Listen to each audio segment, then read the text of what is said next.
Om Sadashiva Samarambam Shankaracharya Madhyamam Asmadacharya Paryantam Vande Guru Paramparam Ishvaro Guratmeti Murtibeda Vibhagne Vyomavda Vyapadehaya Dakshinamutaye Namaha Sarva Vedanta Siddhanta Gocharantam Gocharam Govindam Paramanandam Satguru Pranatosh Maha Om Shanti Shanti Shanti.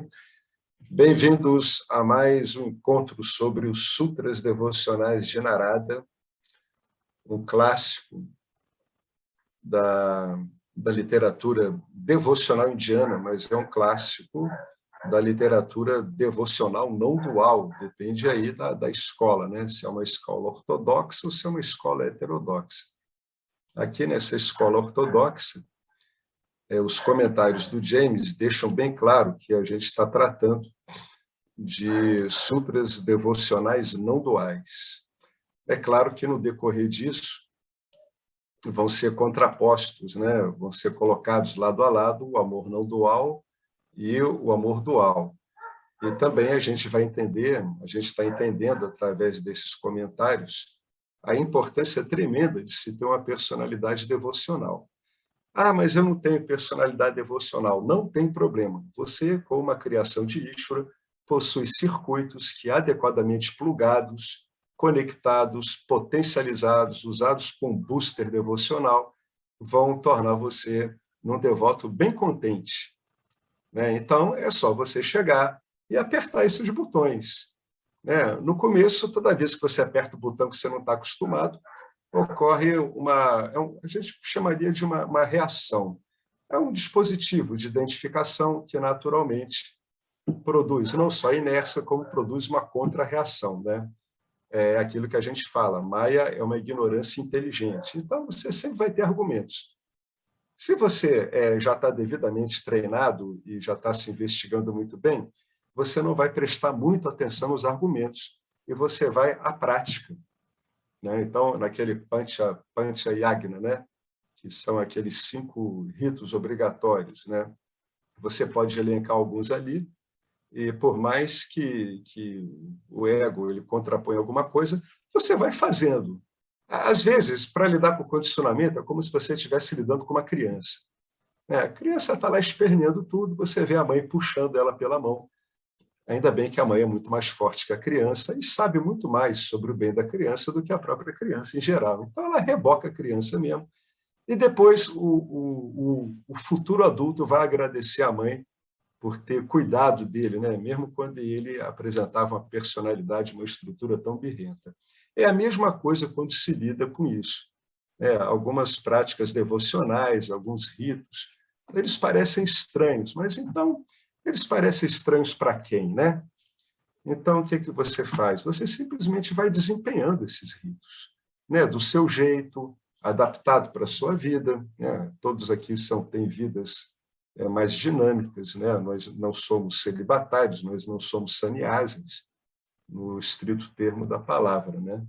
Nós estamos mais para, como se falava antigamente, né?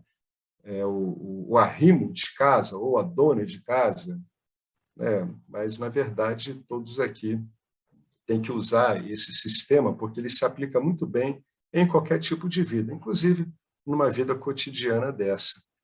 Bom, aonde o James estava? O James estava lidando com algumas questões. E essas questões, elas começaram com o verso 30, que coroa os 4 versos anteriores. Narada disse que a devoção é fruto de si mesma. Então, ela não deve, a nada, a não ser a si mesma. Né? Aí ele vai destrinchando isso com cuidado. O primeiro tópico foi: a ação não consegue produzir a devoção não dual. Né? A gente sabe por que isso ocorre. A devoção não dual não ela não é objetal, né? Você, na verdade, emana devoção em direção a todos os locais onde a sua atenção contacta, e uma ação, que é um fazedor, pressupõe também um objeto.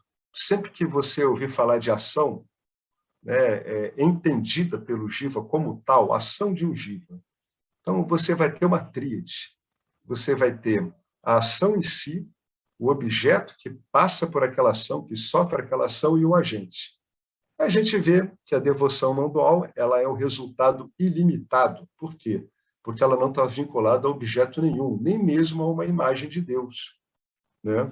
Ela é o reconhecimento de que você é a própria devoção em manifestação. É o reconhecimento de que você é o amor em si. Então, nesse caso, como a gente está diante de algo ilimitado, porque não está limitado por objeto nenhum, seja um objeto mais denso, seja sutil, seja uma ideia muito nefelibática do que é Deus, do que é o ideal supremo, né? Uma ideia muito tênue, não está limitado por nada disso. Então, como não está limitado por objeto nenhum, ele não é atingido pela ação, né? A ação não tem como produzir uma devoção não dual,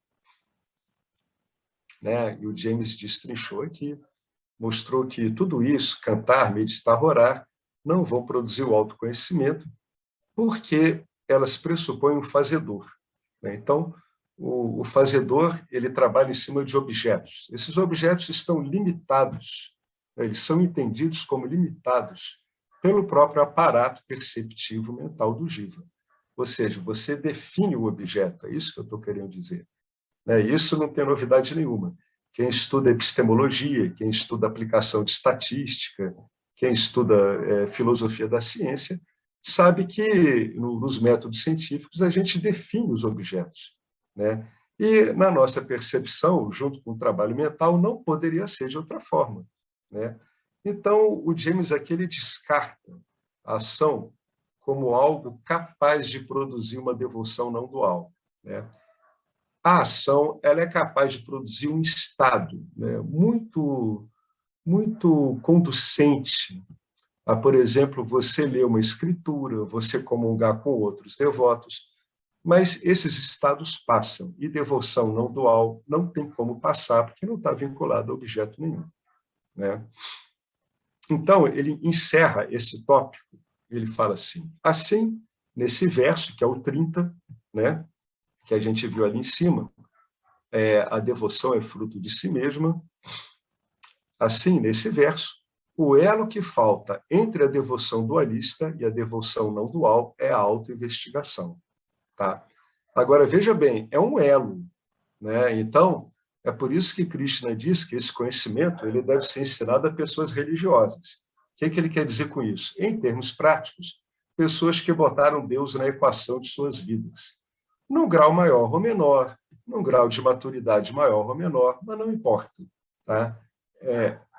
Essas diferentes qualidades de devoção elas vão sendo trabalhadas por Vedanta dentro desse quadro maior, que é o autoconhecimento, ou o que dá no mesmo, o amor não dual. Então, é um elo. Tá? O elo que falta entre a devoção dualista e a não dual, é a autoinvestigação.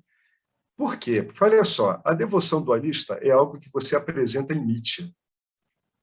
Tá? Ela é uma sombra, é um reflexo da sua natureza, que é devoção não dual. Então, você já é um devoto não dual. Né? Você vê isso na sua vida, porque você já emprestou a sua atenção devotada a tudo que é tipo de objeto, dos mais sublimes aos mais medíocres. Então, o que a gente vê continuamente é essa emanação sua acontecendo de um modo desordenado, né? Mas isso não contradiz o fato de que a sua natureza é devoção não dual. Então, o que falta para juntar esses dois?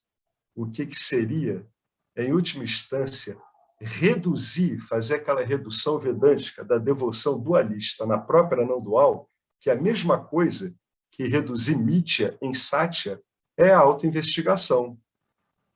Né? A gente já viu que o agente não vai conseguir produzir devoção não dual.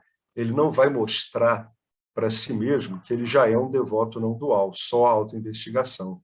Do mesmo jeito que nenhuma prática vai mostrar que você é Brahman, né? Nenhuma prática vai mostrar que você é a própria consciência, existência. A autoinvestigação é que vai remover os obstáculos na sua vida cotidiana para mostrar isso que você já é. Bem, então agora a questão da gente é o elo. O elo, isso que é fundamental, porque a gente já está partindo do pressuposto que o indivíduo aqui ele tem algum tipo de devoção dualista. E a gente já entendeu que a natureza dele é devoção não dual, que é autoconhecimento. Agora, olha que interessante. Agora ele vai destrinchar uma pergunta curiosa. O autoconhecimento, que é Tattvamasi, eu sou isso, eu sou aquilo, dependendo da tradução, eu sou Brahman, esses objetos todos são eu, mas eu não sou eles. Eu sou o próprio ser que a tudo permeia. Esse autoconhecimento, ele também não consegue produzir devoção não dual. E a chave para isso está na própria devoção dualista. Vamos ver como é que o James ele vai destrinchar isso. Lembra que a gente lá em cima, a gente está falando de um elo. Vamos ver como é que ele arruma isso. Ao contrário de uma crença comum no mundo não dual, uma crença comum, o autoconhecimento não produz sabedoria, amor não dual. Eu assino embaixo, não produz. Porque a não dualidade não deriva de coisa alguma. A não dualidade, inclusive, não deriva de si própria. Se você dissesse que a não dualidade deriva de si própria, você teria que objetivar um dos dois. Então, você teria duas não dualidades. Vocês estão vendo o que seria um lógico absurdo, Porque eu teria que ter duas existências, elas se resolvendo numa terceira, e daí por diante. Então, todo esse aparato lógico do Vedanta, ele é muito útil para o indivíduo não escorregar, para ele não se confundir com essas crenças, com alguns sensos comuns que a gente encontra em alguns meios espirituais, que no fundo não fazem sentido. Tá? Veja, a não dualidade não deriva de coisa alguma. Então, como é que a devoção não dual pode ser derivada do autoconhecimento? Não é. Eu vou terminar de ler isso aqui, que eu quero comentar uma coisa muito interessante aqui. Tá? Bem, a não dualidade é a natureza do ser. Ela não é criada, ela não é produzida a partir de nada. Ela é constatada. Em última instância, ela é uma revelação. Mais um tópico para falar. As pessoas estranham, revelação. Puxa, você tem milhões de revelações na sua vida ordinária todo dia. É a natureza do ser, existência, consciência, que é anterior a tudo. Não pode ser produzida, não pode ser alcançada, não pode ser trazida à luz, aperfeiçoada ou alterada por nenhuma ação, conforme a gente viu um pouco acima. A sua natureza não dual, ela é eterna e imortal. Essa natureza não dual, ela não converte, esse que é o tópico, Ela não converte a devoção dualista em devoção não dual, embora assim o pareça. Tá? Não dualidade simplesmente nega a ignorância, a crença de que dualidade é real, A crença de que a dualidade é real em si. Nós vemos que a dualidade ela é uma aparência. Ela é dada por um conjunto de fatores, dos quais o fundamental é Maya e a leitura que o seu corpo sutil faz de Maya, devido a uma questão de desenho. Experimentalmente, você tem a impressão de que você está aqui e os objetos estão lá. Porque Maya, conjugada com a leitura que seu corpo sutil dá dela, te dá a nítida impressão de que você está localizado em um corpo, que você opera exclusivamente através de uma mente. A isso se chama identificação. Tá? Então, esse autoconhecimento puro e simples, ele apenas nega a ignorância. A ignorância, em última instância, de que você seja um corpo e ou uma mente. como é dito no Brihadaranyaka Upanishad. Um objeto de conhecimento, ele é conhecido sem esforço, assumindo que os meios de conhecimento estão operando adequadamente. Vamos pensar agora aqui nos órgãos dos sentidos, né, cujas impressões vão ser organizadas pela mente. Se houver algo diferente dos olhos e das orelhas, os olhos podem ver e os ouvidos podem ouvir. O nariz cheira, mas ele não cheira a si próprio. Apenas vibrações remotas podem ser ouvidas pelos ouvidos, né?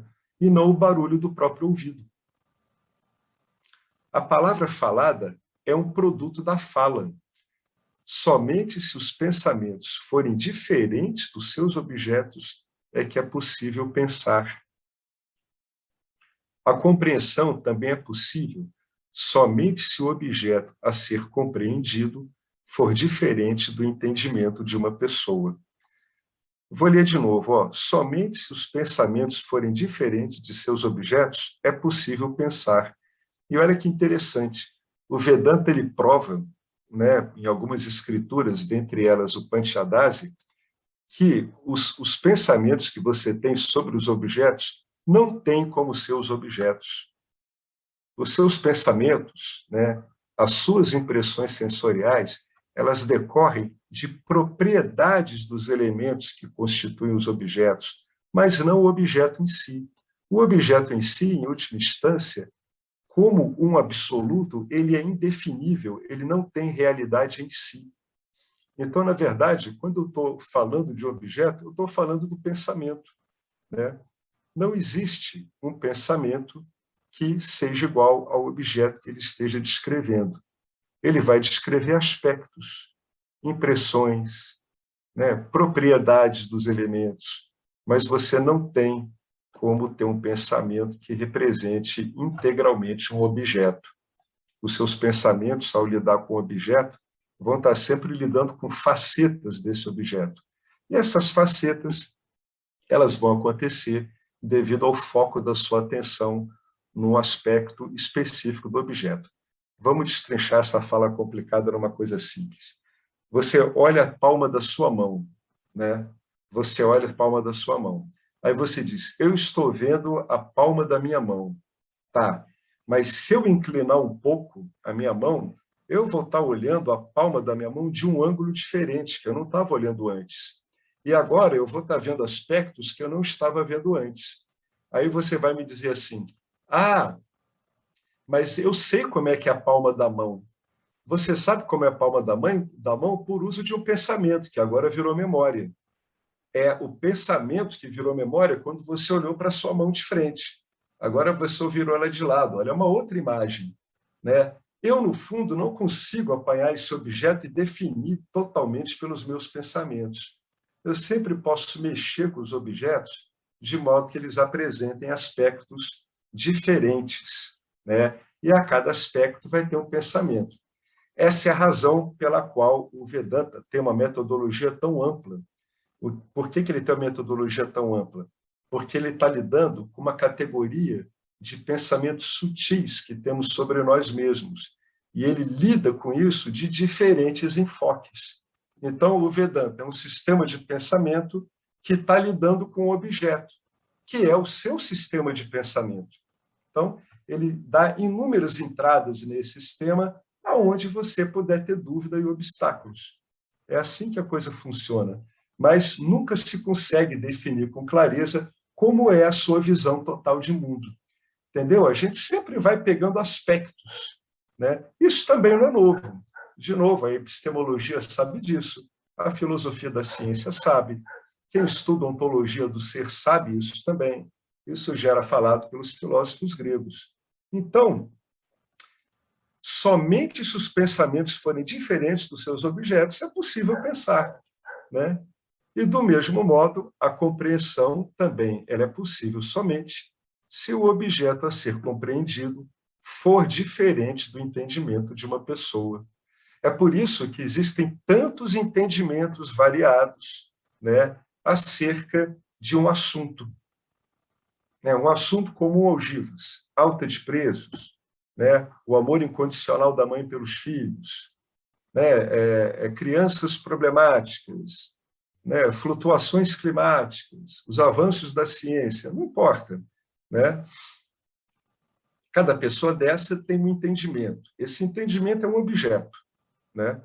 E a compreensão também ela é possível somente se esse objeto a ser compreendido for diferente do entendimento de uma pessoa. É assim que a coisa vai andando, né? A gente tudo vai reduzindo no mesmo nível de funcionamento, tá? O que esse verso diz?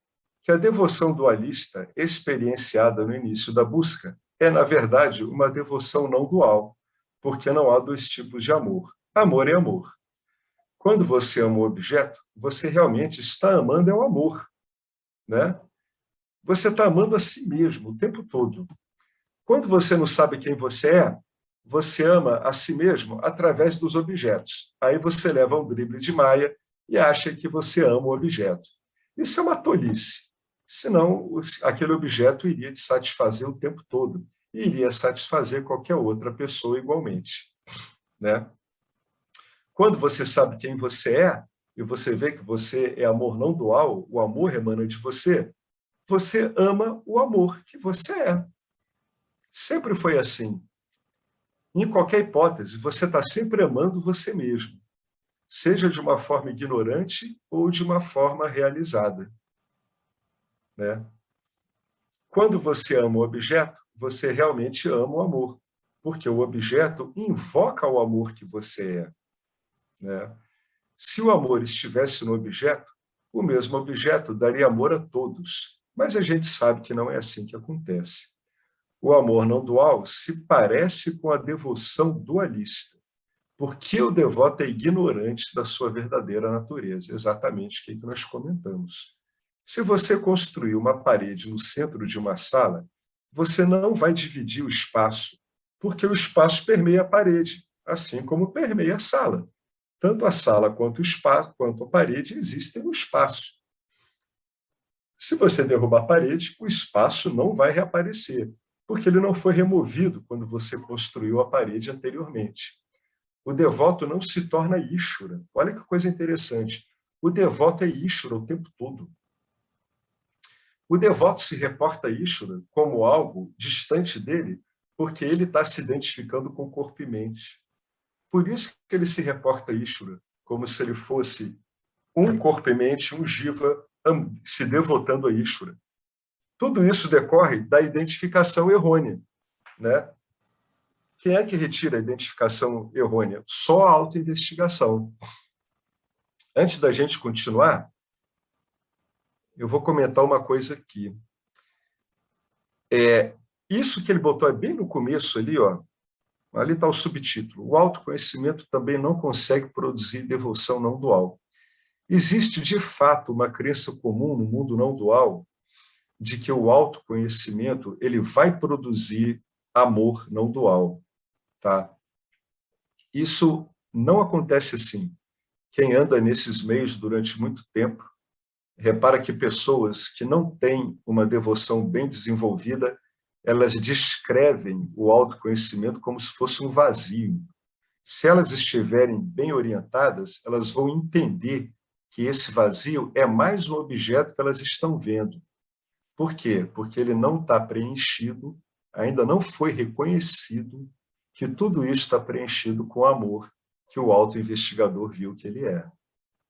Então, isso existe mesmo, eu assino embaixo. Para uma pessoa interessada bastante em existência, em consciência, não é difícil ela reparar, depois de muita reflexão, de que ela é ser, existência, consciência. Não é difícil.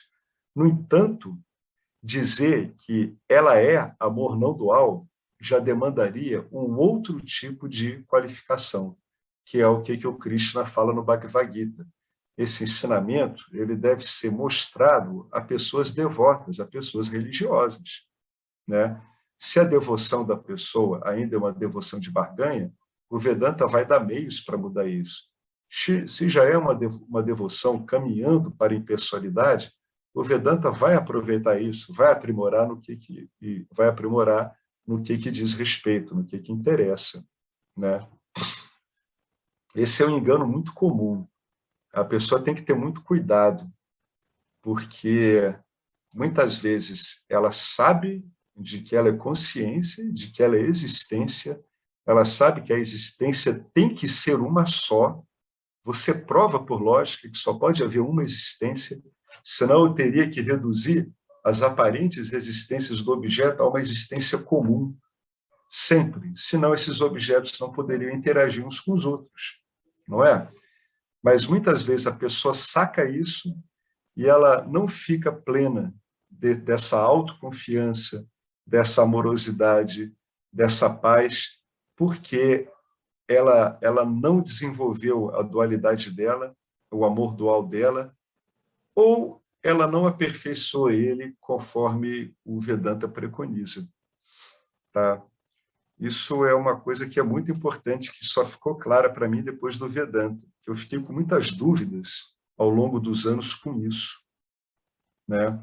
Então, não existe isso de o indivíduo ele adquirir o autoconhecimento e isso automaticamente engendrar amor não dual. Tem que olhar nas bases do indivíduo e ele tem que saber que a autoinvestigação ela é um elo. Ela não converte nada, mas ela é um elo. Ela é um elo por quê? Porque ela retira a identificação do Jiva como um fazedor, como um adorador, como aquele que reza, como aquele que pede coisas a Deus, né? E o Jiva, ao mesmo tempo, ele fica livre para poder fazer isso naturalmente de forma dual, sabendo que isso é uma característica da personalidade dele, não tem problema. Esse assunto aqui ele é muito fascinante, muito delicado. Alguém quer comentar alguma coisa sobre isso? No começo, as ideias Oi, talvez não Alex. fiquem muito claras. Oi, ô Betânia. Eu tô achando bem difícil, assim, esse reconhecimento como o amor em si mesmo, sabe? Aham. Como você trouxe aí a existência, né? A ilimitação, a, a consciência, parece que isso ficou claro para mim, mas esse amor que você ainda falta virar as chaves aí, porque não sei, é bem o que você está falando ali, né? Não sei, tô falando assim que eu não me sinto não com Sim. mais assim, não.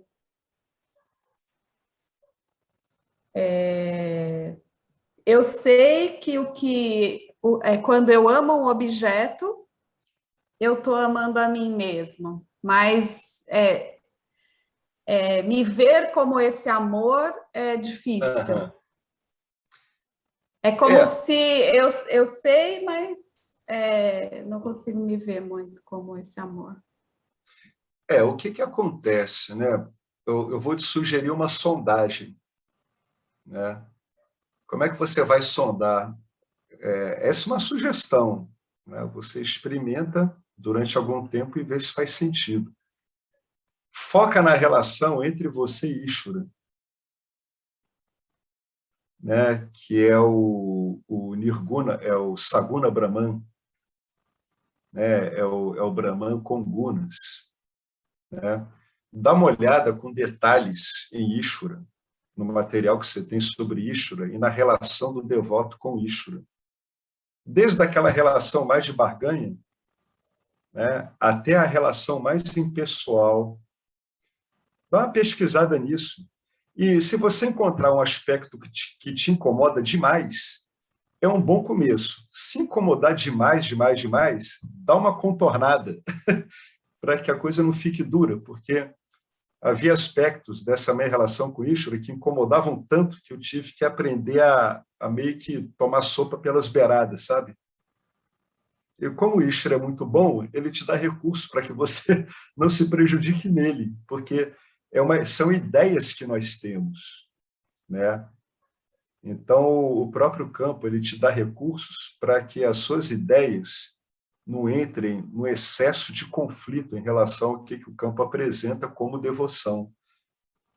Dá uma avaliada boa, dá uma boa estudada.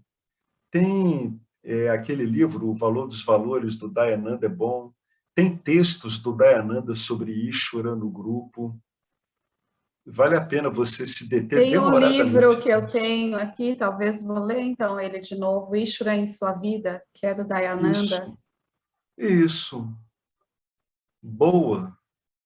E uma coisa também que é interessante são aqueles cinco adorações diárias. Lembra? Você presta reverência aos seus pais, a Ishvara, às escrituras, à humanidade, ao reino animal, ao reino vegetal. Isso aí você pode fazer só mentalmente, né? Na Índia eles fazem isso de um modo bastante formal, tudo, mas a gente está aqui no Ocidente. Então você pode fazer isso bem mentalmente, assim, né? Explorando cada aspecto desse em detalhe.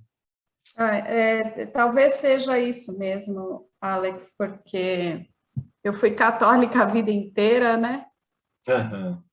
E eu acho que ainda tem uma trava, assim, porque eu não, eu sou grata a Ishvara, mas hoje como essa inteligência, né?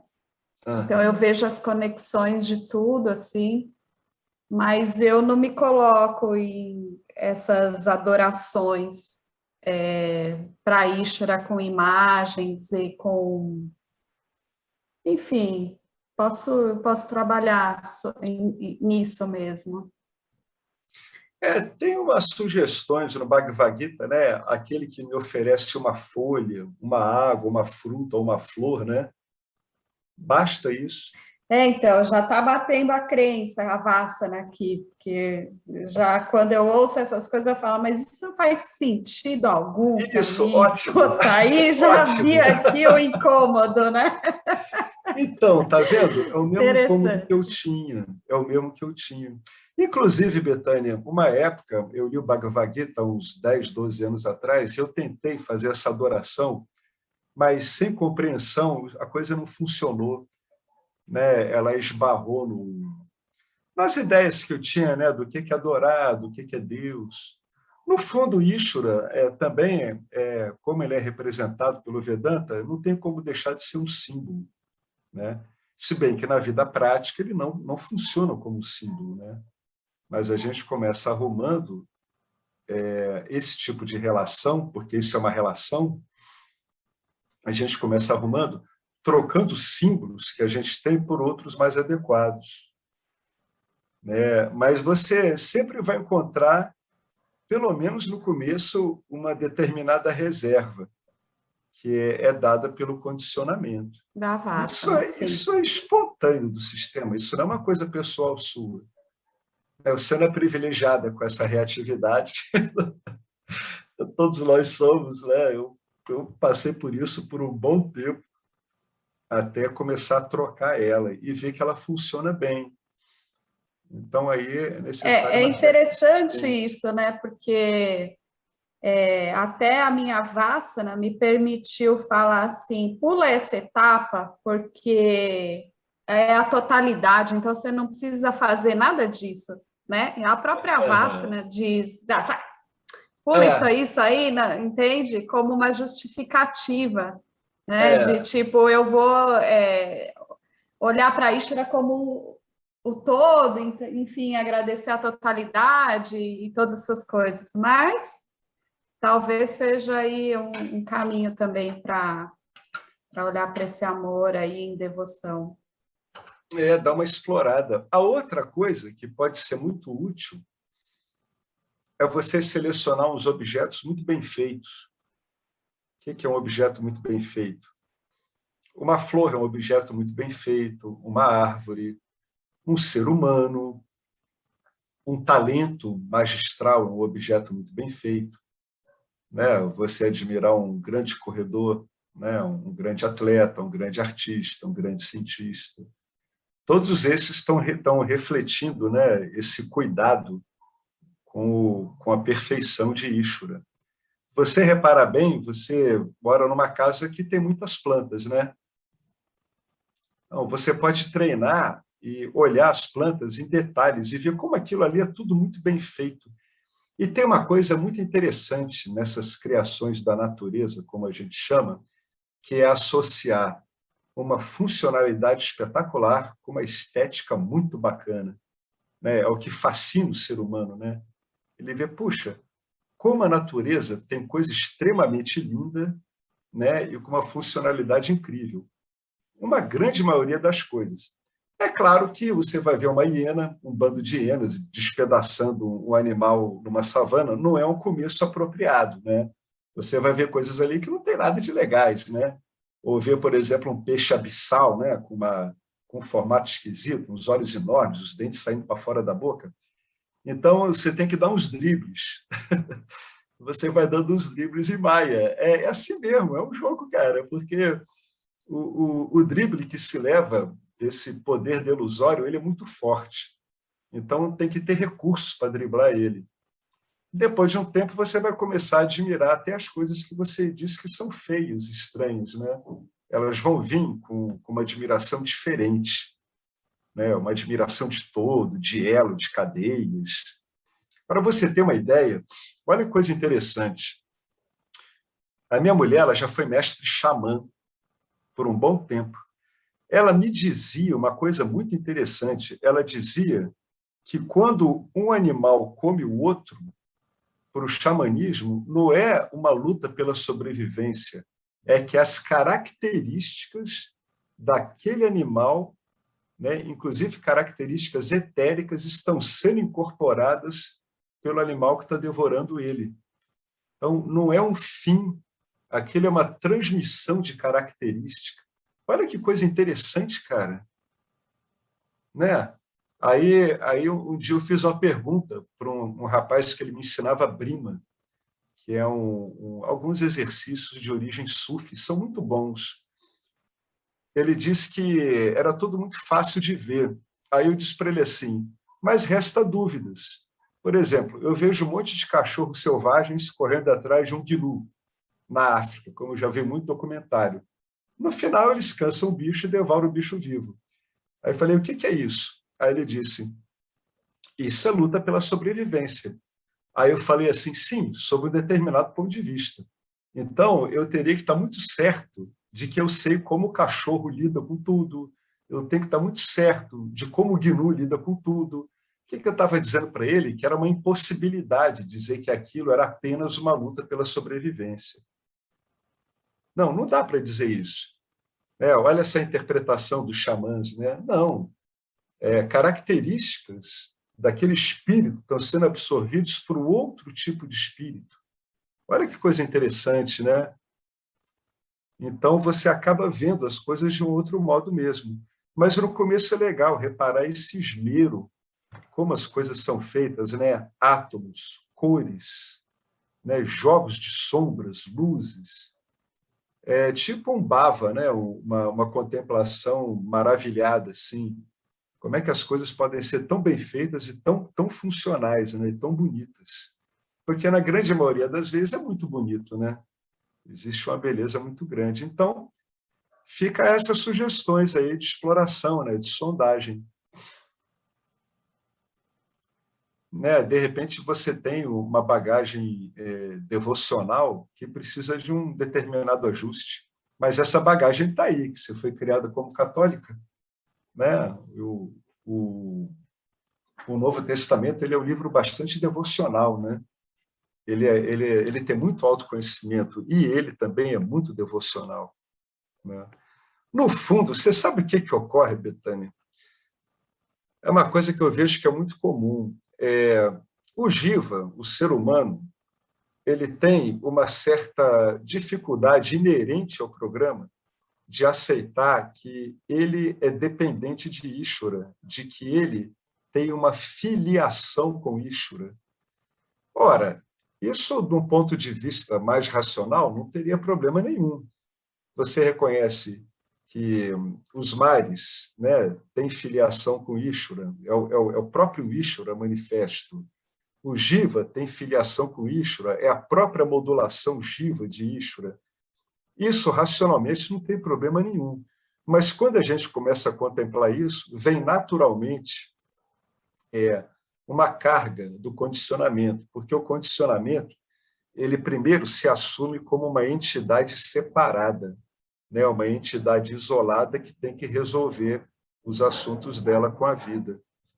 Então, tem esse default no sistema, né? Muito embora racionalmente a gente veja de um modo, o sistema ele mobiliza, né? O condicionamento mobiliza as nossas emoções de outro, em decorrência da nossa herança, né? Dada pela ilusão. Então, muitas vezes, o assunto da ilusão está até resolvido para a pessoa, mas ela tem sanskaras que ficam ali empoeirados, sabe? Eles ficam executando uma inércia do próprio sistema. Isso quer dizer que eles têm que ser tratados de um modo diferente, de um modo mais objetivo, né? Fica essas sugestões aí. Mas tudo isso é funcionamento do sistema mesmo, ele funciona desse jeito, né? Então, tem uma reatividade, né? Você vê que as pessoas não falam de Deus quase, né? É porque sempre tem isso. Começa a falar de Deus, você vê racionalmente, obviamente, que você é totalmente dependente disso enquanto Jiva. E para o programa egóico do Jiva, isso não agrada. O desenho é esse mesmo. Ele não agrada e ponto final. Nenhum ego fica agradado disso, a não ser que o ego vá se esclarecendo, vá se aprofundando e veja que sempre foi assim, né? Essa que é a verdade, né? Tem até um livro que volta e meia eu leio, o Curso em Milagres, ele diz que um dos maiores problemas é restaurar a filiação, ou seja, é o Jiva parar de conflituar com o campo dármico, parar de conflituar com aquilo que lhe deu origem, né? Isso que ele chama de filiação. São palavras que a gente usa, né? Mas por trás dela tem toda uma flutuação dada pela composição de gunas, que está agarrado em cada vasana, né? Em cada feixa de vasanas, em cada sanskara. Fica essas sugestões aí. Obrigada, Alex. É interessante que faz uma semana, mais ou menos, que eu peguei de volta aqui um livro que chama Consciência Crística, para ler. E eu lembro que, na época que eu li, porque eu estava nesse lugar antes do Vedanta, que eu tinha eliminado o Deus católico, eu risquei, eu estava vendo isso, eu risquei em todas as páginas onde aparecia pai, eu, eu fiz um X, eu risquei, né? E eu estou lendo de novo, justamente porque a gente está nesse foco, né, de devoção. Aqui com você, de devoção lá no Tripura, né? E tá me vindo isso, assim, sabe? De olhar de volta para isso, sabe? Isso. Eu sei que não é aquele pai no céu, barbudo, etc e tal, porque foi esse que eu risquei, né? Mas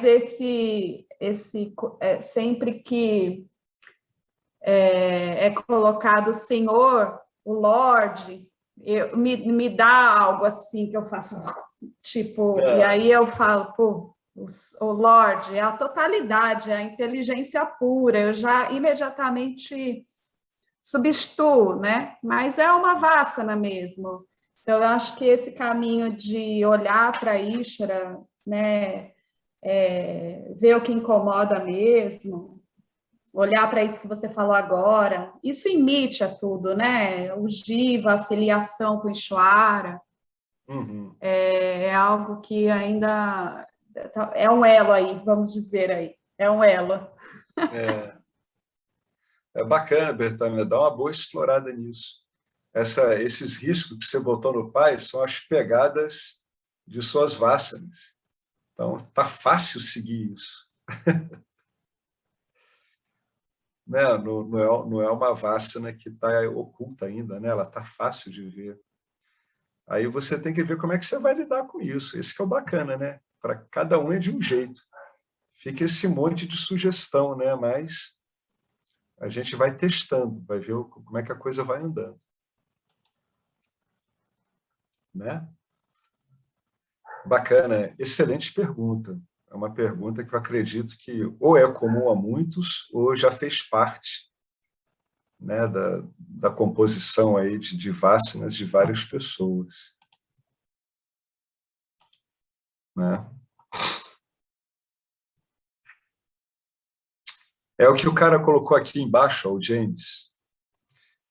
O devoto não se torna Ishvara. O devoto é Ishvara o tempo todo. Só que é uma modulação de Ishvara que toma ciência de Ishvara. Essa coisa, ela é aparentemente meio esquizofrênica mesmo.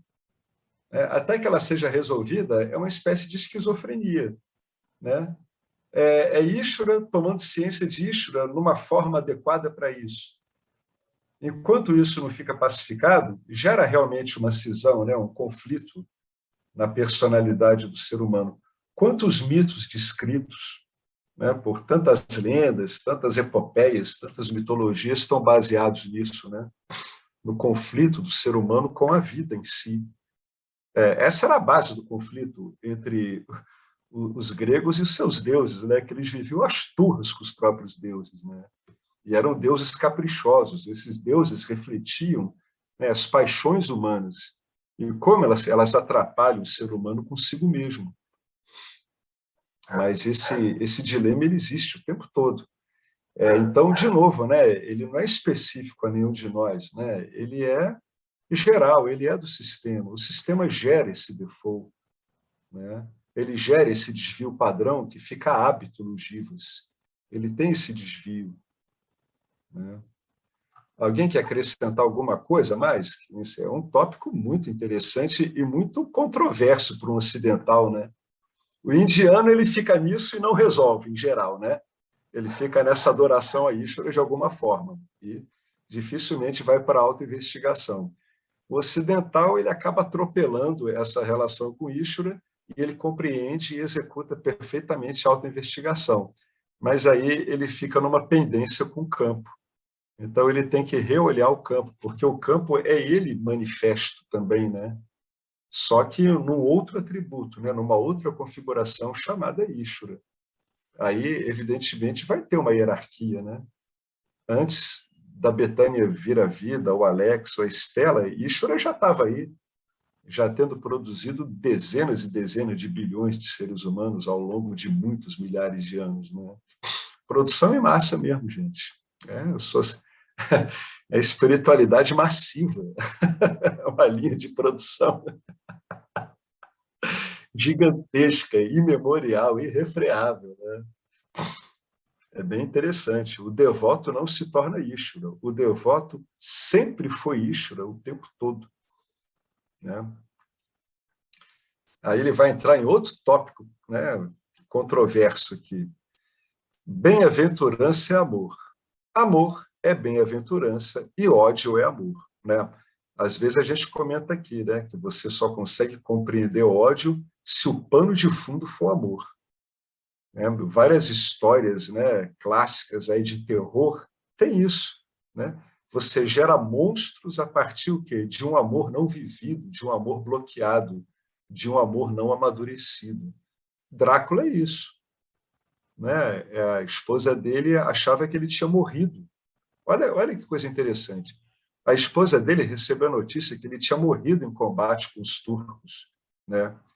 E por um azar, como estava ventando muito, tinha um código que eles tinham determinado passar para ela, a esquadra, que a esquadra ia chegar com as velas recolhidas, né, ao porto onde ela estava esperando ele. A esquadra recolheu as velas porque estava batendo muito vento. Então, quando ela viu aquilo, ela se matou, porque realmente ela comprovou que ele tinha morrido. Aí, o que aconteceu? O conde Drácula amaldiçoou Deus, Ishvara, e ele virou Drácula. Aquilo ali tudo se voltou contra ele mesmo, né? Ele viu Deus como um monstro, mas, na verdade, aquilo, quando ele fez isso, ele estava assumindo um papel monstruoso, né? Ocorreu ali um conflito total, definitivo com o campo, né? Ele não aceitou o que aconteceu e transformou aquilo numa guerra. Então, havia um grande pano de fundo de amor que engendrou aí um ódio tremendo, né? O mito de Drácula ele é um mito feito em cima do ódio, né? Tendo por fundo um amor. E várias outras histórias, né? Então, você só entende ódio com pano de fundo de amor. Mesmo nas nossas vidas cotidianas, se você olhar bem, é sempre assim, né? O ser é existência, consciência e bem-aventurança. Bem-aventurança. Essas três palavras, né, juntas aqui em sânscrito. Sat, existência. Chit, a existência que sabe que ela existe, ela é autoconsciente, ela sabe disso.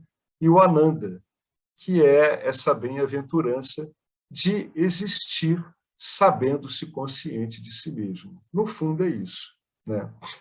Essas palavras não se referem a três aspectos do ser. Na verdade, elas são sinônimas. Você não consegue tirar uma e manter as outras duas. Quando e onde Maya opera, o reservatório ilimitado da bem-aventurança em potencial armazenada torna-se experienciado como amor, né? Quando Maya opera, ou seja, quando você tem mitya, você chama isso que você é, essa atratividade, essa extensão em cima de tudo e todos, aonde a sua atenção vai, você chama isso de amor, né? Derivações dessa palavra podem ser interesse, podem ser até mesmo conveniência, dependendo do tipo de distorção que vai ocorrendo, né? Mas você tem sempre esse tipo de movimento. Bem-aventurança em expressão é amor, e amor armazenado é bem-aventurança, né? Quando você aparece em mitya, você aparece como um agente devotado a um objeto. Esse que é o assunto, né? Isso é pura e simplesmente a bem-aventurança que você é se desdobrando em mitya. Quando a gente fala devoção, a gente, em geral, fala devoção a uma coisa muito sublime, a Deus, a uma carreira. Mas aqui eu estou usando devoção, num termo mais genérico, para dizer que isso está ocorrendo o tempo todo. Quando você está interessado no objeto, você está devotado àquele objeto. O que é isso? Isso é a bem-aventurança que você é se estendendo no campo de Nietzsche desse modo. Por pior que seja essa devoção, por pior que seja o objeto devotado, é sempre devoção, é sempre uma atratividade, é sempre algo emanando de você mesmo. Por isso que ele fala aqui, ó, bem-aventurança em expressão, em Nietzsche, é amor. E amor armazenado é bem-aventurança. Amor armazenado é o nome que ele está dando aqui, quando a gente não leva em conta Nietzsche, o mundo fenomênico. Quando a bem-aventurança, como um rio, né, flui em direção aos objetos como amor, ela passa a assumir diferentes formas, das mais sublimes às mais nauseantes. Aí vai depender totalmente da composição de vásanas, vai depender daqueles sanskaras atuando ali em bloco, né? No sansaris, quando o amor é expresso, ele fica manchado pela ignorância. A crença de que o objeto para o qual ele flui é uma fonte de amor e acaba virando apego. Então, nesse caso, a ignorância ela inverteu.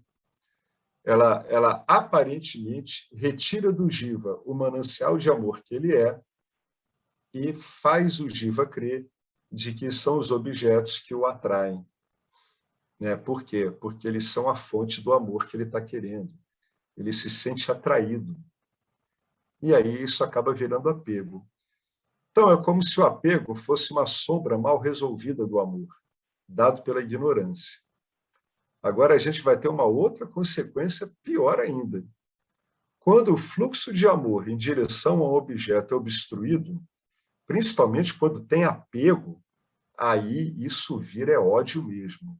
E aí a gente está cansado de ver esses exemplos na vida afora, na nossa vida, na vida de outras pessoas, nas histórias que lemos, em vários clássicos da literatura, do cinema, epopeias, em óperas.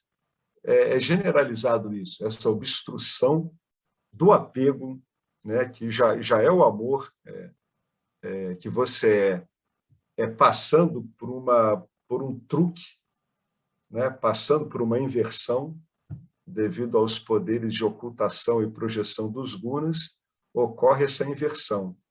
Quando isso está muito sedimentado como apego e obstruído, aí vira ódio mesmo. Então, é o que a gente tem falado.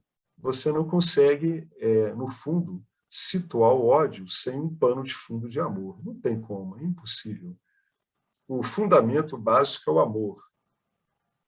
É aquilo que atrai, é aquilo que te torna feliz. Te torna feliz porque ele está simplesmente sinalizando algo que você já é, né? Você não tem como procurar nos objetos uma coisa que você não conheça. Olha que coisa interessante.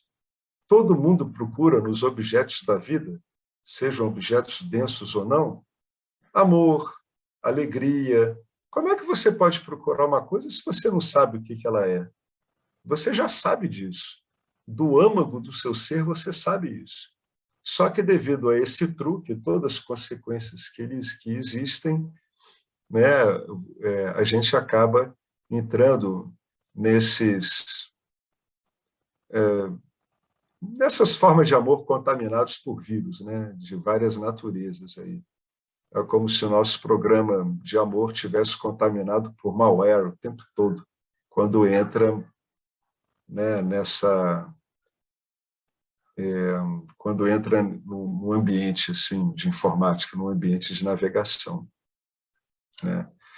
Então, no capítulo 3, verso 37 do Bhagavad Gita, o Krishna diz o seguinte: amor é desejo, e o desejo transformado por rajas também é raiva.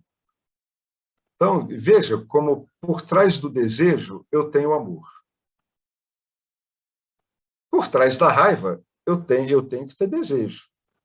Então, em última instância, por trás da raiva eu tenho amor. O desejo é insaciável e é um pecador inveterado. Saiba que o desejo, nesse formato, né, no formato de apego, no formato capaz de gerar raiva, ele é um inimigo da vida. É como se você estivesse atuando contra a sua própria natureza. É por isso que a gente se sente tão mal. Né? Você fica com raiva de uma pessoa, você se sente mal. Quando a pessoa se sente com raiva, o corpo dela reage a isso. Uma série de neurotransmissores, hormônios, contraturas musculares, reações, aí são reações simpáticas no sistema vegetativo, né, autônomo do indivíduo, perda de sono. Tudo isso mostra que o indivíduo está atuando contra a natureza dele. Né? Esse assunto é terrível, gente, porque ele também ele é quase que esquizofrênico, né? Como é que o amor pode gerar tanto ódio e acabar virando um inimigo de si mesmo? Em última instância, isso é um modo que a gente consegue ver a própria saga dos Jivas, né? Em busca de esclarecimento e redenção. A raiva não é um desejo reprimido? É, um desejo obstruído. Por isso que, né, a pessoa cria uma expectativa e acaba se frustrando. É um amor que ela acha que é um amor de posse, né, de apego. É isso aí. Isso. É isso aí, Marcelo. Já tem a primeira distorção aí, né? Que a pessoa ela vê o amor como um desejo por alguma coisa. Aí, devido às condições da vida, do campo dármico, etc., isso muitas vezes é frustrado, aí vira raiva. Né? Se tinha realmente um desejo tremendamente, né, gigante, a ponto de virar um apego, isso para virar ódio não falta nada. Por isso que você vê tantas relações, as pessoas dizem, eu estou amando fulana, tudo, aí daqui a alguns meses, eu estou odiando fulana. É porque deriva da mesma coisa. Isso é a coisa mais comum que a gente vê por aí. Já vimos isso na nossa vida, é assim mesmo. Né? Aí fica aquela dúvida, caramba, como é que uma coisa que era tão amorosa virou isso? Né? É por causa da ignorância. Né? Primeiro, você não está ciente de que você é o amor que você está procurando, você é a felicidade que você está procurando. Aí você desenvolve um apego a objetos. Esse apego, muitas vezes, ele é frustrado pela própria dinâmica do campo dármico, no qual a gente se insere, não tem jeito, né? E essa obstrução pode chegar a um ponto de gerar tanta raiva que isso vira ódio, que aí vira aquela raiva recalcitrada, né, recontada em histórias. E o coitado do corpo, da mente, das emoções, vai só produzindo aquele veneno desenfreado no corpo da pessoa, né? Nas emoções, até poder gerar até estados patológicos mesmo. Então, você vê pessoas que cometem crimes que dizem, eu nem sei o que eu fiz, eu estava tomado. E estava mesmo, estava possuído por um guna, né? Num nível muito pesado, muito barra pesada. Essa brincadeira aqui em Maia pode assumir cores horrorosas, viu, gente? Pode assumir cores angelicais e outras são infernais mesmo, né? Você vê isso em todas as criações humanas, né? Santos Dumont fez uma máquina que se levantava com seu próprio motor, né? Dali a algum tempo, os seres humanos botaram bombas nessas máquinas metralhadoras e saíram se despedaçando com isso. Não saíram despedaçando apenas militares, né? Para deixar a coisa pior ainda, saíram despedaçando crianças, mães, idosos, incapazes, aleijados. Quem estava no caminho era triturado por essa loucura. Então, essa dualidade ela é muito completa em si. Apesar dela ser limitada, em si ela é infinita. Você tem todas as gradações, né? Da mais sublime à mais nauseante. E aqui está o sistema mostrado, né?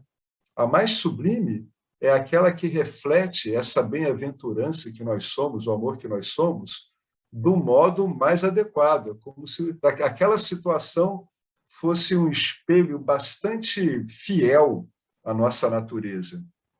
Agora, pode-se chegar a situações extremas, onde você tenta refletir o amor que você é com uma tampa de um latão pintado de preto, né? Então, é claro que isso vai dar uma tragédia, né? Esse é o sistema que funciona, esse aqui é o mecanismo.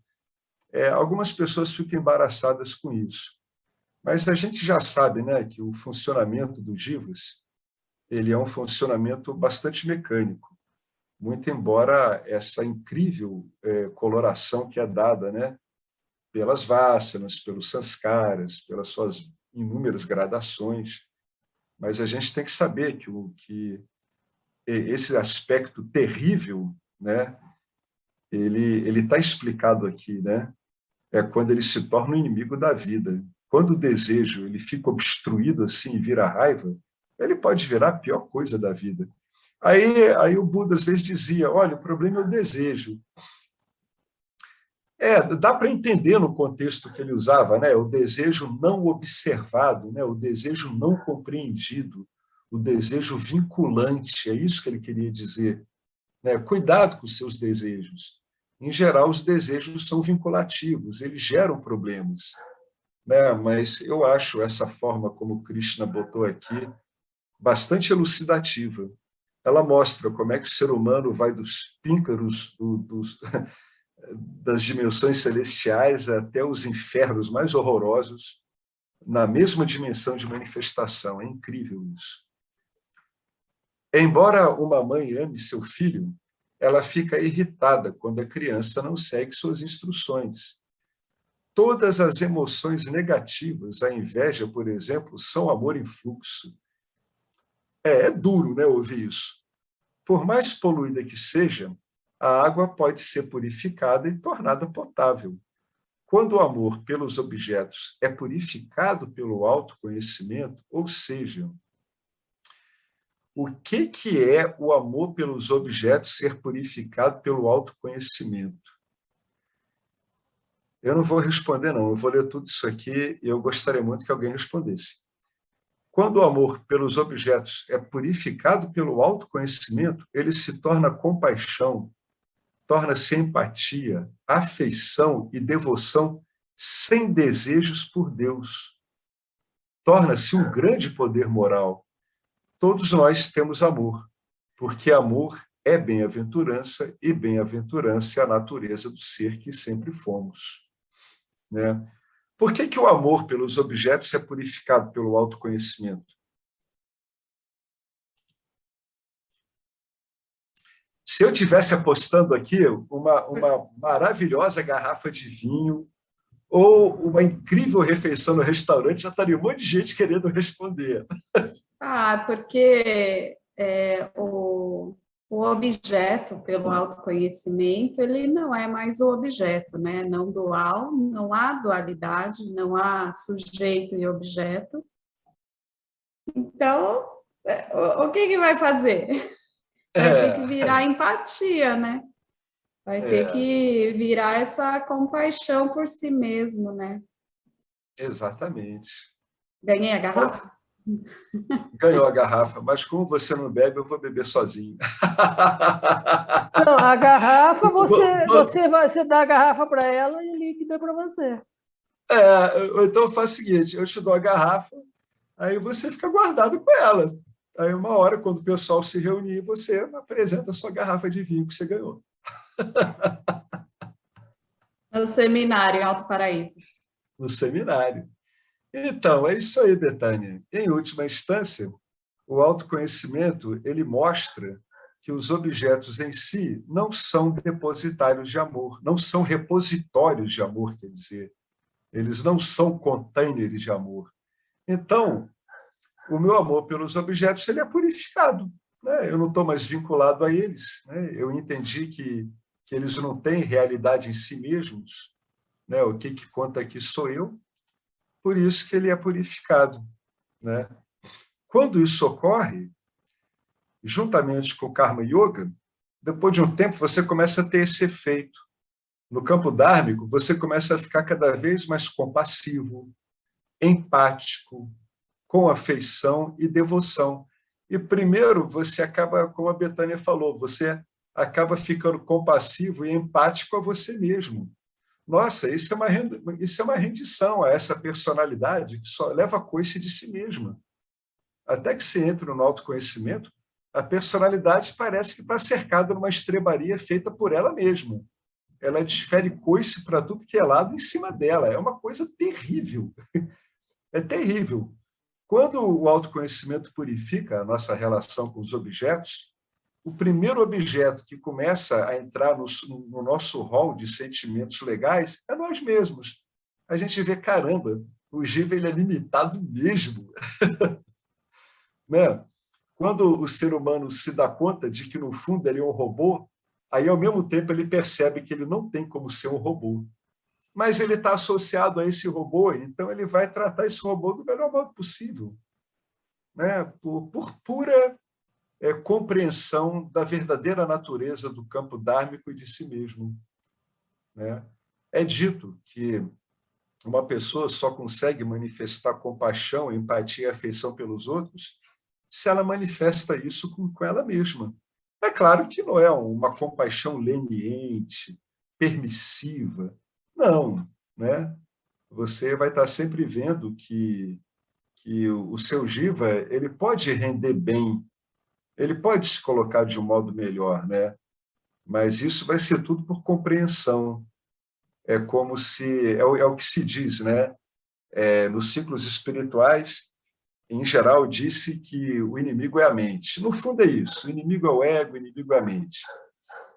Aí você chega no Vedanta, em alguns outros meios de conhecimento mais elaborados, aí eles vão e dizem, não, cara, não tem problema nenhum com nada disso, isso é tudo um monte de objeto inerte. O que tem que acontecer é que isso tudo tem que ser instruído, tem que ser elucidado, né? Aí você para de ser agressivo com você mesmo, de ficar se exigindo coisas que não tem como acontecer, e você começa a privilegiar a educação, né? A compreensão, que não é diferente da vida em geral. É o que falta no Brasil, não é? Em termos de nação, não é o que falta no Brasil? É você ter governos que cuidem da cidadania, né? Eu vou fazer um libelo político aqui, porque ele é óbvio. Você precisa tornar o brasileiro um cidadão, né? Então, o que você tem que dar para ele primeiro? Educação acessível, saúde acessível, né? Segurança confiável. O que isso tudo significa? É tratar bem. É a mesma coisa. O que é um cidadão? Né? O Jiva ele é idêntico a um cidadão. O Jiva ele vai se transformando no cidadão do cosmos. Ele entende os direitos e as obrigações dele diante do campo dármico, que é um cidadão de um país? É aquele que entende os seus direitos e obrigações perante o Estado e a sociedade.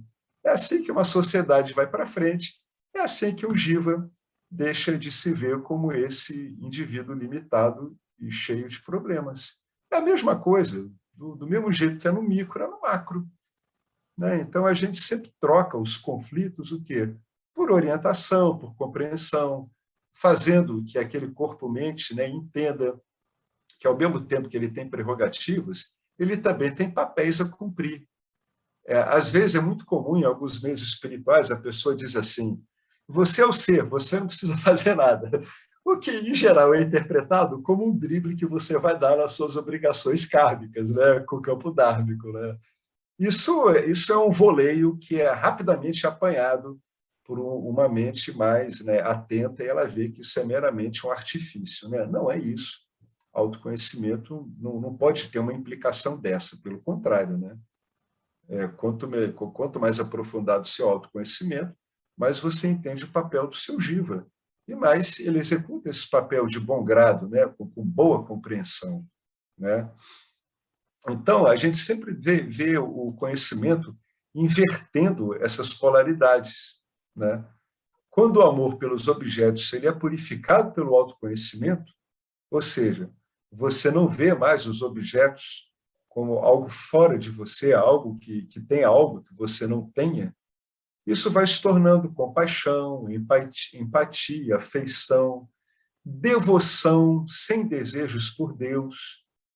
O Karma Yoga ele vai tirando de você aquele componente de barganha com Ishvara.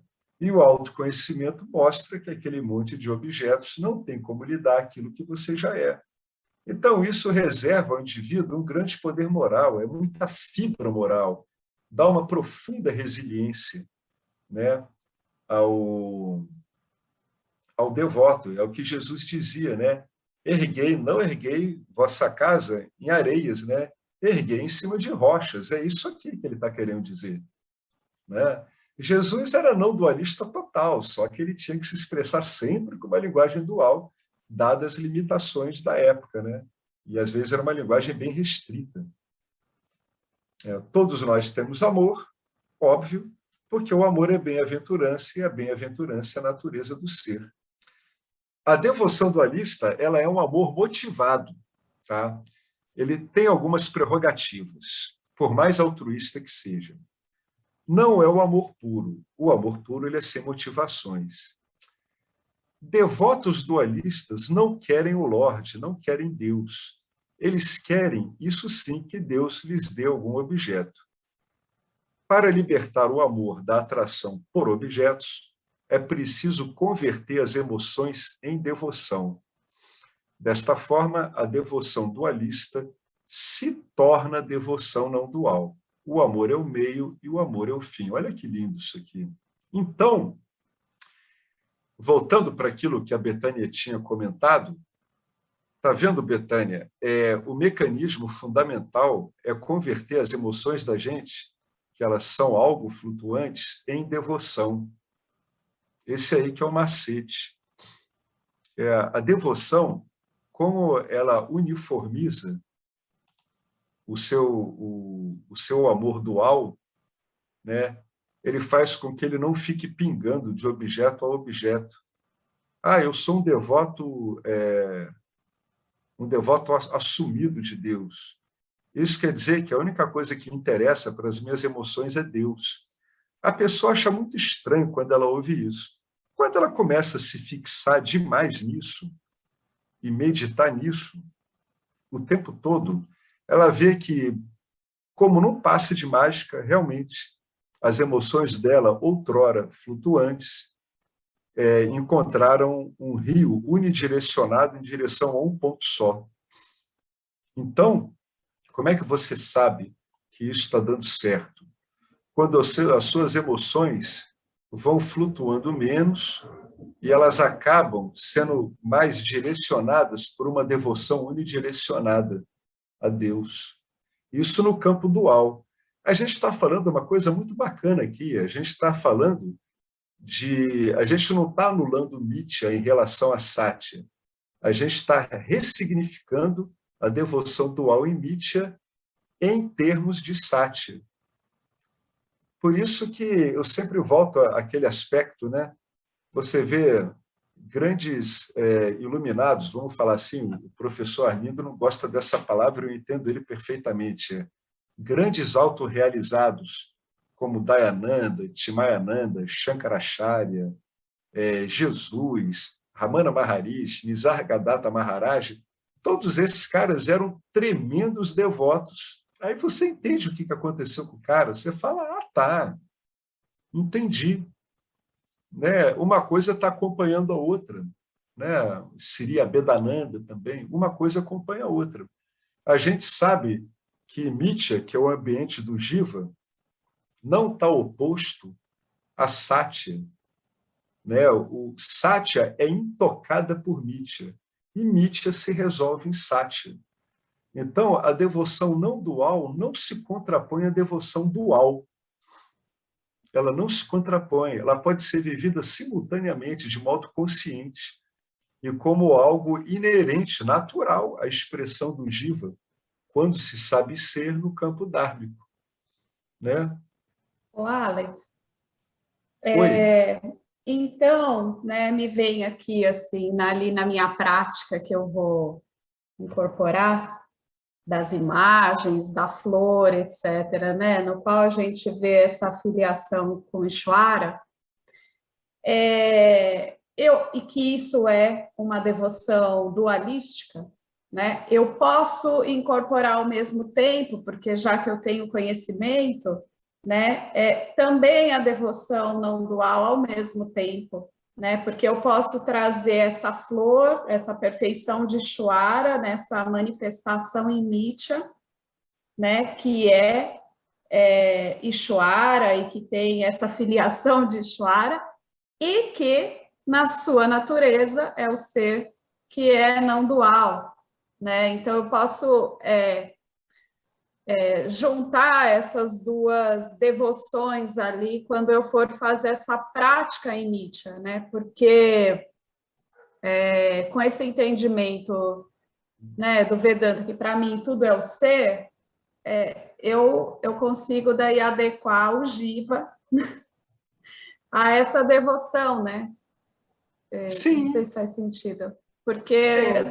eu posso fazer as duas ao mesmo tempo, nesse sentido, que é uma contemplação do ser naquela flor, como a substância Isso. única, né? E que é não dual, mas ao mesmo tempo Ishvara como essa inteligência que essa hierarquia que criou essa flor em Nietzsche, né? Isso. Você pode ir lidando com as coisas ao mesmo tempo. Você vai ver que elas não se opõem, pelo contrário. Pelo contrário. Você olha uma flor, oferece ela Ishvara. E você entende que o ser, né, como Ishvara criou aquela flor e criou você. E você é ser. Aquela flor é ser. Ishvara é ser. Você consegue ver por trás dessa devoção dual que aí vai ter os três, né? Em qualquer ato em Nietzsche, a gente tem os três, a gente representa os três na nossa compreensão. Aquele devotado a Ishvara e oferecendo algo em devoção. Nesse caso, estaria oferecendo uma flor, poderia ser uma oração. Mas você não perde de vista de onde isso está sendo visto e entendido, que é do ser único, que é você. Ishvara é o ser único. Essa flor é o ser único. Vedanta não é ou, é tudo e. Parece contraditório, mas não é. É contraditório quando a mente tenta fazer categorias que para ela deveriam se excluir, né? Por isso que ela usa o ou. Mas a gente usa construções que não obedecem a essa lógica. São construções que incluem eu ser, apareço como Jiva e ofereço essa flor ser a eu ser que apareço como Ishvara que criou essa flor. Então, eu, numa relação dual, estou oferecendo devoção a mim mesmo. Portanto, o amor não dual, ele é fruto de si mesmo, como diz Narada. A devoção não dual, ela é fruto de si mesma. O autoconhecimento, ele entra nisso para ajeitar essas diferentes ordens de realidade e permitir que o jiva não se perca entre elas e fique achando que elas se opõem, que se for uma coisa não pode ser a outra. Nisargadatta Maharaj, ele dava os satsangs dele em cima da loja onde ele vendia cigarros, né? Ele era um autorrealizado sui generis. A família dele, a tradição dele, comia carne, ele fumava a rodo, ele vendia cigarro pra caramba. E isso era uma das saídas. Quando elas viam, elas sabiam que toda madrugada ele acordava para oferecer puja a Ishvara e ao guru dele, né? Aí eu perguntar isso para ele, ele dizia: vocês é que estão preocupados com essa questão, isso para mim não tem questão nenhuma. Isso para mim é tudo óbvio.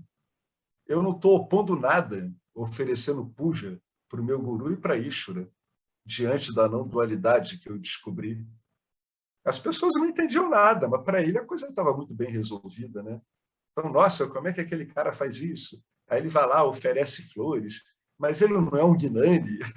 Isso tudo são confusões que as pessoas fazem por causa da ausência de esclarecimento, da ausência do conhecimento nas suas vidas.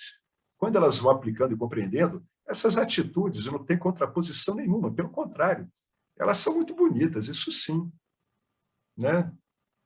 Quando você tem um autorrealizado que ele é um devoto, poxa, isso é muito bacana, isso é muito bonito, né? É aquele cara que realmente não faz nem questão de sair daqui, né?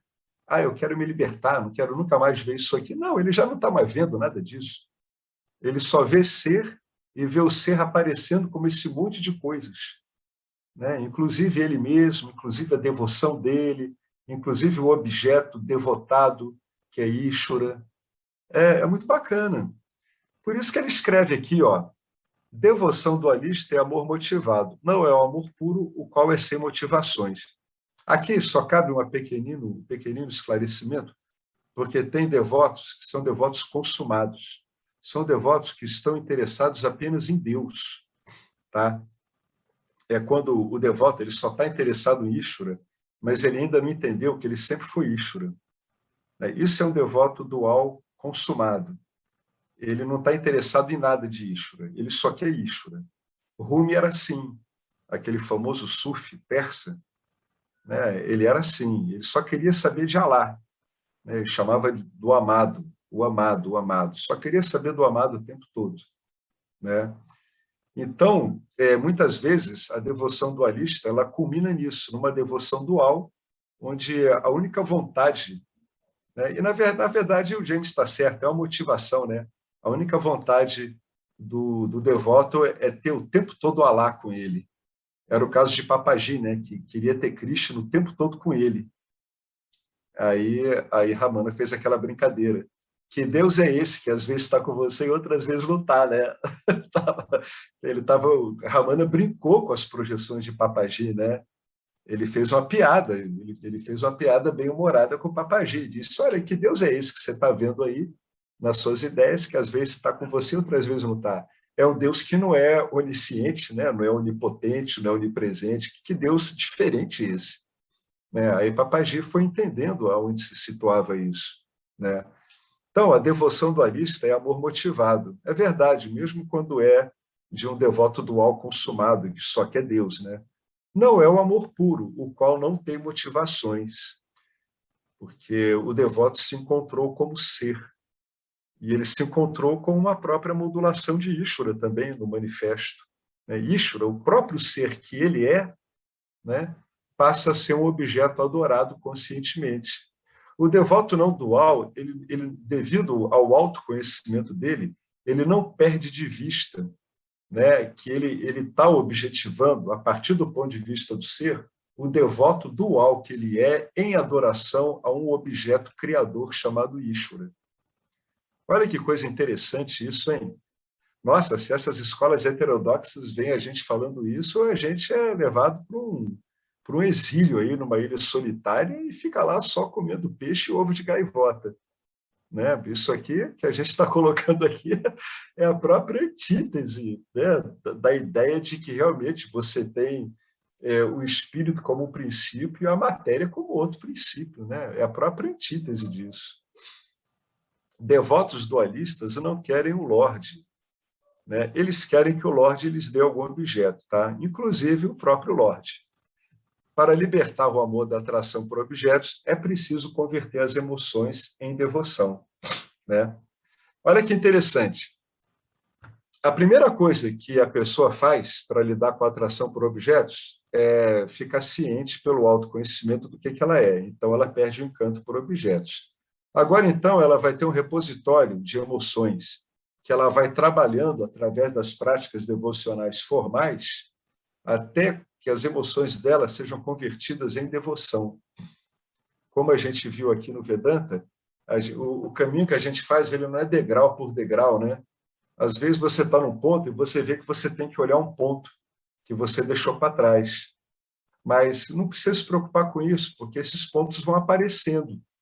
Né? A pessoa é conduzida para olhar esses pontos. Não é à toa que a Betânia abriu um livro, né?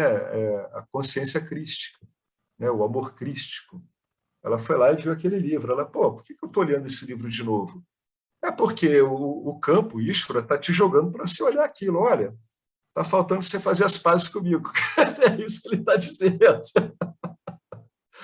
Eu sou gente boa, entendeu? Eu não sou um ser humano que vai ficar te dando peteleco o tempo todo. Eu sou um cara boa praça, e é mesmo. Né? Então, o próprio campo ele vai te indicando o que está faltando. Os autoinvestigadores ocidentais, em geral, eles têm esse salto de degrau, mas nada que não possa ser olhado e reposto de uma forma bastante surpreendente depois de um tempo. Né? Mas o efeito que dá é isso aqui, é uma conversão de emoções em devoção.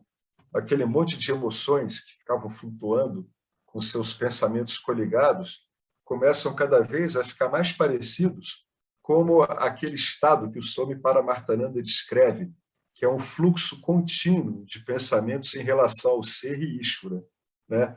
Tanto em relação a Nirguna Brahman como Saguna Brahman. Né? Fica esse fluxo cada vez mais constante. A pessoa não precisa se apressar em fazer isso, porque ela não sabe como isso é feito, ninguém sabe como isso é feito. Ela vai lá, toma algumas iniciativas e as coisas vão ocorrendo de um jeito bastante surpreendente. Por isso que tem que ter fé na Escritura. Isso que é a fé, a shirada. Né? Você confia na Escritura fazendo o seu lado, claro, né? E esperando que o seu cotidiano de práticas, né? De compreensão, etc., traga o resultado que esteja preconizado na Escritura. Essa é a shirada do Vedanta, né? Do Advaita Vedanta, que é esse Vedanta não dual, esse Vedanta ortodoxo que a gente estuda. Né? Então, dessa forma, aí o James vai brincar, ele vai dizer, a devoção dualista se torna não dual. Não, ela não se torna, mas ela apazigua, né, os conflitos emotivos do Jiva com o campo e galvanizam eles, direcionam eles por uma devoção unidirecionada, que aí é um passo praticamente automático e imperceptível do Jiva rumo à devoção não dual. Quando o Jiva se dá conta, ele já está numa devoção não dual, concomitantemente com o autoconhecimento. Ninguém sabe como isso ocorre. Né? As escrituras, como a gente falou aqui, elas dão essas práticas formais, a pessoa vai elaborando aquilo, vai compreendendo, vai incorporando isso no dia a dia dela do jeito que é mais conducente a ela no dia a dia, e uma hora a coisa começa a funcionar desse jeito. Como sempre, o Jiva não consegue saber nada direito do campo, né? Ele sabe só alguns aspectos e o campo vai trabalhando o que ele precisa. Aí termina aqui, o amor é o meio e o amor é o fim. Então, a gente vê aquele verso 31, o verso 30 de Narada lá em cima, A devoção não dual, ela é fruto de si mesma, né? Ela engendra ela mesma, né? Bom, gente, eu vou dar uma parada aqui, é um assunto denso, né? Eu me detive muito nele porque eu patinei nisso durante anos, eu não tinha a base, o esclarecimento que o Vedanta dá, de modo a você entender o que está acontecendo e por que você vai fazer uma prática devocional ou outra. A coisa deixa de ser cega, deixa de ser ao Deus dará, né? Isso chega a ser até sacanagem, porque você está atribuindo a Ishvara uma coisa que ele não tem como fazer por você. Então, não pode ser ao Deus dará, né? A gente tem muitos recursos dados por essas escrituras e é para a gente usar esses recursos, né? Se lembrando sempre que a gente não está na Índia, a nossa cultura ela não é a cultura indiana, ela não está no contexto tremendamente devocional daquela cultura, e a gente tem que lidar com isso de uma outra forma. Mas, bem usadas, bem esclarecidas, as escrituras mais do que dão para o gasto, pelo contrário, elas dão para o gasto e ainda ficam melhores ainda de ler, né? Vai ficando cada vez saboroso, né? Gostoso mesmo. É isso aí, gente. A melhor coisa da vida não é uma coisa. Pronto, ponto final. Esse que é o resumo dessa história toda. A coisa mais espetacular da vida não tem nada a ver com uma coisa. Esquece isso, que as coisas vão se ajeitando, os temas vão aparecendo na hora certa, né? A sua atenção é jogada para um lado, quando você menos vê, teus olhos estão olhando alguma coisa que você, por que eu estou olhando isso agora? Então, dá uma olhada. Cada vez o discernimento vai ficando mais purificado, mais sutil, ele percebe mais essas manobras do campo dármico. Eu tenho certeza que muitas pessoas notam aqui que o campo dármico direciona mesmo, ele te dá, às vezes ele te leva de um modo mais suave, outras vezes ele te dá meio que uma cotovelada mesmo, para ver se você olha, tá vendo isso aqui? Que bacana. Né? Você não está olhando para isso aqui de bobeira, você está olhando o tempo todo, dá uma olhada, entra nisso, chafurde nisso, até que a coisa apareça, né? Você vai lá dar uma chafurdada até que apareça a flor do lótus. Então, é muito lindo isso tudo, né? Muita paciência consigo mesmo, muita compreensão a Ishvara, né? Que Ishvara tem que gerir isso tudo, né? Então, a gente tem que ver que o que estamos querendo, naturalmente, vai ter que passar por isso, né? Vai ter que ser de um modo que o campo seja favorável ao campo também, né? É isso aí. Alguém quer fazer alguma colocação sobre isso? São assuntos fascinantes, né? São muito bonitos, né? E eles dependem muito do Jiva e do que ele está trazendo para ele ali, do que ele está se empenhando, né? Aquele mito de que tudo vai cair do céu no Vedanta não funciona. Aliás, nem para a vida de um sansari é assim. A não ser que o cara tenha uma sorte magnífica, né? Vai lá, tira um bilhete premiado na loteria. Pode ser, mas a vida em geral não se faz por exceções, né, gente? Ela tem leis, ela tem regras. A gigantesca maioria das pessoas, durante suas vidas, segue, está submetido a leis mesmo, né? Falando do ponto de vista do Jiva. Então, é isso aí, bola para frente. Não tem muito o que inventar, não. Deixa eu marcar aqui a página. Não dá vontade de acabar esse livro. Deixa eu ver aqui onde é que é isso. Página 7. Esses exercícios, né, de conhecimento, você vê uma situação, vê uma novela cheia de ódio e intriga, né? Em geral, começou ali com uma situação onde as pessoas se davam bem, uma queria o bem da outra, mas aí entrou um monte de desejos conflitantes, né? Então, isso mostra como é que é esse deslize do amor para o ódio pode ocorrer, né? Quando a mente está identificada com aquilo que ela não é, né? A gente fala mente identificada, mas é a consciência ali associada com aquele meio de expressão, esse bloco, esse amálgama, consciência associado com o corpo sutil dá esse vínculo, né? Dá essa entidade vinculada aí. trabalhando dessa forma. É isso aí, gente. Algum comentário, alguma coisa?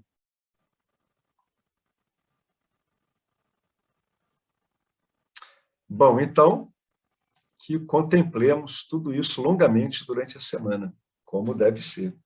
O bom de contemplar é que dá para contemplar em qualquer lugar, né? É só perder a encabulação, né? Você vai dar um pulinho na privada, contempla também, cara. Deus não estranha essas bobagens, não. Essas besteiras que estranha Giva, cara. Deus não está nem aí para esses estranhamentos do Giva. Nem aí. Ele deve achar muita graça desse monte de birutice. Que, aliás, foi, de uma certa forma, engendrada por ele também, né? Não é tão santo assim. Por isso que nós não somos tão santos assim, né? Nós somos a imagem e semelhança do Criador. Só que o Criador é infinitamente mais esperto que a gente. Então, vamos encerrar, pessoal? Om Purnamada Purnamidam Purnamudachyate Purnasya Purnamadaya Purnameva Vasishate. Om Shanti Shanti Shanti.